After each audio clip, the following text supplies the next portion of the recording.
So I had a request for prom makeup, and this is the inspo pick. Let's do a tutorial. So we're going to start with a full coverage eyeshadow base. And you know what? I probably shouldn't have put it right here because I'm going to carve there later, but it's okay. And if you ever want to just kind of amp up your makeup without putting on more blush, more bronzer, more foundation, try a full coverage eyeshadow base. The difference that it makes alone is pretty amazing. Take the bronzer that we're going to use in a second, and this is one of my favorite things to do. Start that very first transition with your bronzer. I'm taking very small amounts. I've even switched to a fluffy brush, that way we don't add too much, just a little bit. And I'm using the side of it, that way I can kind of press it into the base. There we go. And look at that, we already have our first really soft transition. And then as we put our bronzer and the complexion, everything that goes on, it's just going to look very, very seamless and melted in, like the picture we're recreating. This has become one of my favorite neutral eyeshadow palettes. Not only are these just exceptional, which I know we're gonna use this in a little while, just exceptional, but the mattes perform beautifully too. So I love it. It stays in my travel bag because this is really the only eyeshadow palette I take. So you're gonna notice in that picture that it does go into the brow. It also goes up pretty high towards the brow bone. So I'm gonna just start to place this. Now, I do wanna mention I'm using a very fluffy brush. I feel that in my makeup journey, I have a really good touch, but this, if you feel that you might not be as far along on your makeup journey, switch to a flatter brush like this. So we can just take it, see how it's just on one side, and just push it into the socket. That's also a really, really good tip to keep things a little bit more in control. And we're actually almost done with this blend. I'm gonna mix these two together. Back to the fluffy brush. The fluffier the brush, the more diffused and soft the application, because I don't want quite as much pigment there. But do you see this shape, how it kind of goes there and then it goes down? And we want it to come up just a little bit towards the outer part, towards the temple, I should say. This is my first day teaching, apparently. I picked up more of just that socket color, not the bronzer, but the eyeshadow, just to fill in some gaps. And we are almost on our way to carving out our lid.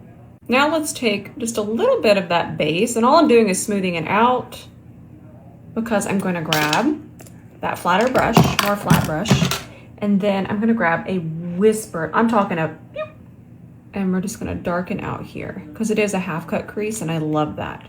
And I'm going to alternate between the dark brown, and I'm just going to add a little bit of depth to this because I feel like this kind of caramel shade is the star of the show, but I do need it to be, mixing those two again, I do need it to be just a little bit darker on the outer part of our eye for the contrast.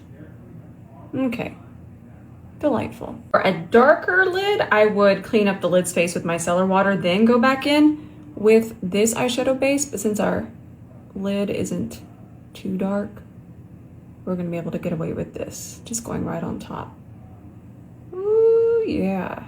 See that natural fold right there? See how I'm going above that? That can be really, really helpful. When I learned that you could go above your actual natural lid space, it was kind of a game changer for me. Okay, and then before this cuts, let's take our C31 and get this super, super flat across the skin. And then we can even do a little bit of blending, and then we'll come back in with the bronzer to do that transition. Now I have a little sparkle stick we're gonna use later, and it's very affordable, but first we are gonna start with this shade on our lid. How pretty is that?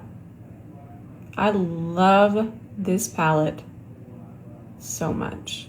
I feel like it kind of comes over this way. I just have the eyeshadow base, and it's a little, I don't have them young eyelids anymore, my friends. Bear with me, but I feel like it kind of just does like this. Very pretty. Fluffy brush and the bronzer, and then just melt. This is a step that I used to not do, but I feel like it makes the eye look so, so seamless and blended. And then if we need to add more of that base so we get that, we'll just do like this.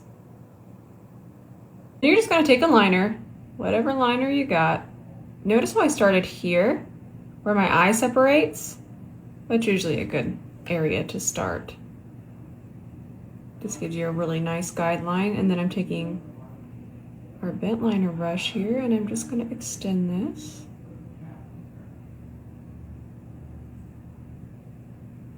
And I'm just going to smudge it. It does look like the eye is kind of at this kind of angle, so it's a little bit thicker right through here.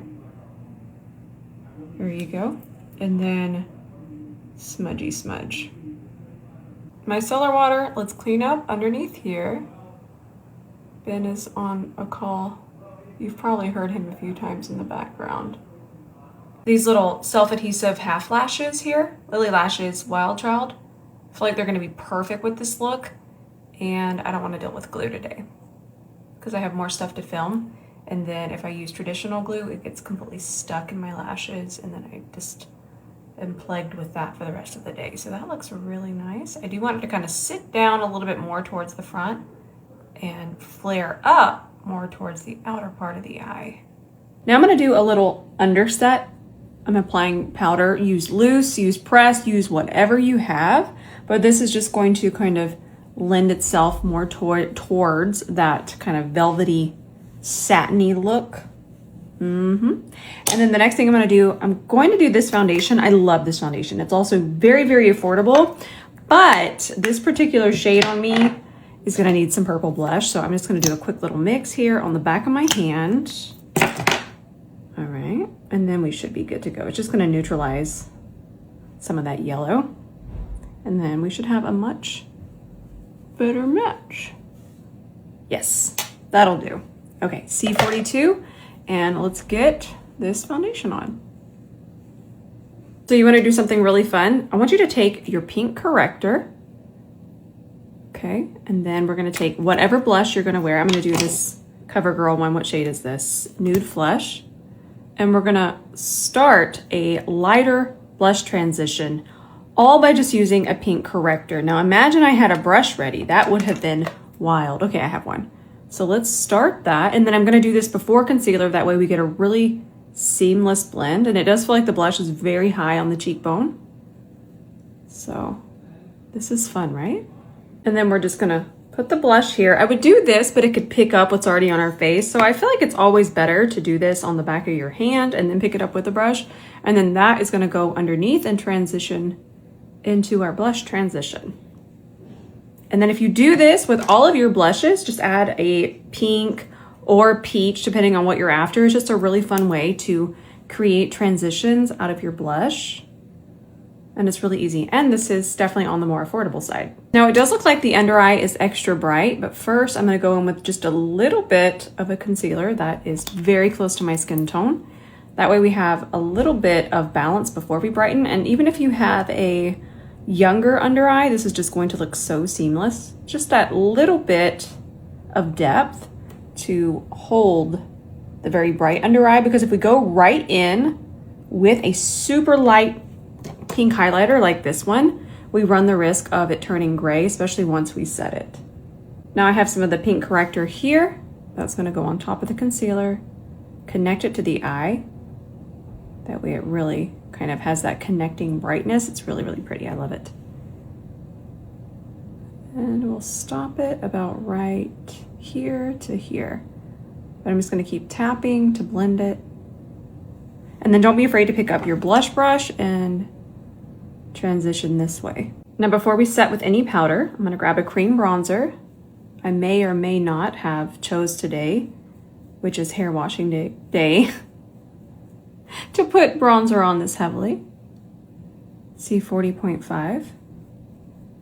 This one won an award, y'all. Best makeup brush according to Women's Health magazine. Best makeup brush. There were other options. So then I'm even going to take it in here. It definitely connects right there.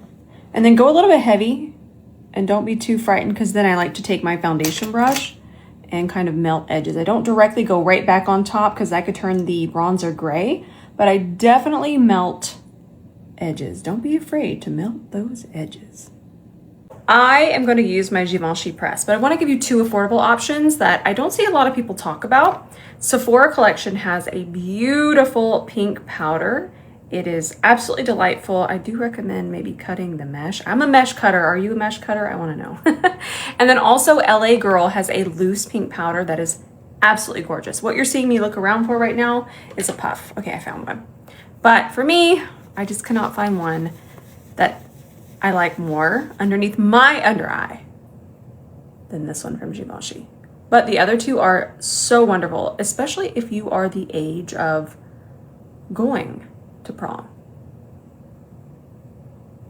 And let me give you another tip. I am going to set my entire center of my face with this brightening powder. But for, say, the bronzer area, I'm actually going to, hang on, reach back into this bronzer. And then I'm going to, this is the LA Girl one. I love this one. It's so good. And then I'm going to set the bronzer with the bronzer. That way it doesn't turn gray and change color. That is a really helpful tip. Now, I'm less afraid, let me show you what I'm going to do here. I'm less afraid to use this powder over the blush, but I'm not going to use a puff. I'm going to use a fluffier, softer brush. That way we don't change the color here as well. So if you have any kind of redness around your eye, I love to do this. She does have a bright under eye, but it doesn't look fully nude. But the Pixie makes an affordable version. This one is Prada, which is outlandish, but it's such a perfect color correcting mint to do this. So I'm just taking it very, very lightly. And you'll see that it's not really green. It's just canceling out the redness. Now, if you don't have redness around your eye, this is not going to work the same way. But I love it for this. Don't poke yourself in the eye either. And I'm trying to think of who would have really nice kind of nudes for everyone. Oh, Melt Cosmetics. Melt has wonderful waterline colors for all types of skin tones, and so does Urban Decay. Let's finish this eye. Take your lightest concealer, go underneath here. We're going underneath that wing. We really want to highlight underneath here. You could use an eye pencil. I just find that this is going to be quite a bit easier for me. Okay, and then we take that dense brush, press this in. Not spookable at all. And then the next thing I'm going to recommend, it seems like there's a very, very tight line. I'm messing up everything underneath her eye. So I'm going to take a little bit of a clear eyeshadow base, and I'm using that kind of as a mixing medium. And then I'm going to go into this dark brown. Okay. And then I'm going to keep this really, really tight along my lash line. And then I'm going to kind of frame the concealer. I'm going to add more. Where are my things? There are my things. Okay, yeah, that's pretty perfect. There you go. Capture that concealer. This is so good. I don't know if you want to add extra sparkle, but this is from Profusion, and it's definitely a more affordable product. It is so pretty. And if you wanted to kind of tap this over, I'm going to keep the matte very matte, but you could take a fluffy brush and kind of take that glitter. It's that kind of scattered glitter if you want it to be. I'm going to show you on my hand. You kind of see what I'm talking about there. It doesn't have to be quite like this. It can be that, I like to call it floating lanterns look. So if you like that and you like sparkle, I really think you're going to like this. Now the lip is a little bit more of a concealer lip today. So I'm going to do this shade here from Melt. It's shade Nude. Okay, and then that looks like MAC cork. It very much does. So we're just gonna shade and blend this into our lipstick. Then I'm gonna top it with this MAC lip gloss cushion. Ooh, yeah. That's a really fun peachy nude. All right, my friends, this is our finished look. I love the way that it turned out. A half cut crease, and I'm there. You had me in half cut crease, honestly. Thank you so much for being here. And I hope that you have so much fun at prom. I hope that you all have a wonderful time at prom. Be extra safe for me. Auntie Rose loves you very much. Until the next video, bye for now.